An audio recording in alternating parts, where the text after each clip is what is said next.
নতুন নতুন যখন বিয়ে করে এসেছিলাম শ্বশুরবাড়িতে এসে প্রথম শাড়ি পরতে হবে এটাই ভেবেছিলাম। তাই বিয়ের আগেই কয়েকটা সুন্দর কটন শাড়ি ঘরে পরার জন্য কিনেছিলাম। তার মধ্যে এই একটা শাড়ি। কিন্তু বিয়ের পরে শ্বশুরবাড়ি এসে দেখলাম যে শাড়ি পরতে হবে না, নর্মাল আমি ঘরে যে এইসব পরি ওইসব পরলেই চলবে। তো এই শাড়িটা একদম নতুন রয়ে গেছে। আজকে লক্ষ্মীবারে লক্ষ্মী পুজো করার সময় এই শাড়িটাই পরে নিয়েছি। লাল শাড়িটা আমার ভীষণ প্রিয়। লক্ষ্মী মারও তো লাল প্রিয়, তাই আজকেই পরলাম। লক্ষ্মী মাকে সিঁদুরে ফোঁটা দিয়ে সেখান থেকে নিজেও সিঁথিতে, কপালে, তারপর আমার শাখাতেও সিঁদুরের ফোঁটা লাগিয়ে নিলাম। আচ্ছা, এই কটন শাড়িটা পরে আমাকে কেমন লাগছে তোমরা কিন্তু জানিও।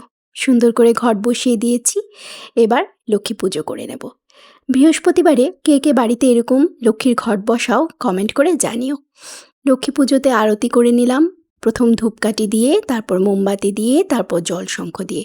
আর প্রতি গুরুবারই আমি কিন্তু একটা কাপ ধূপ জ্বালাই। আমার ভীষণ ভালো লাগে এই কাপ ধূপের গন্ধটা। তারপরে এই যে পাঁচালি পরে নেব। পাঁচালিও কিন্তু আমি সেই অনেক আগের থেকেই পড়ি। প্রতি কোজাগরী লক্ষ্মী পূর্ণিমাতে কিন্তু আমিই পাঁচালি পড়ি। আর এখন তো প্রতি গুরুবারেই পড়ি। খুব ভালো লাগে আমার।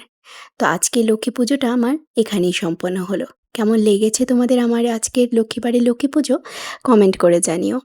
তাহলে আজ আসি। Bye bye.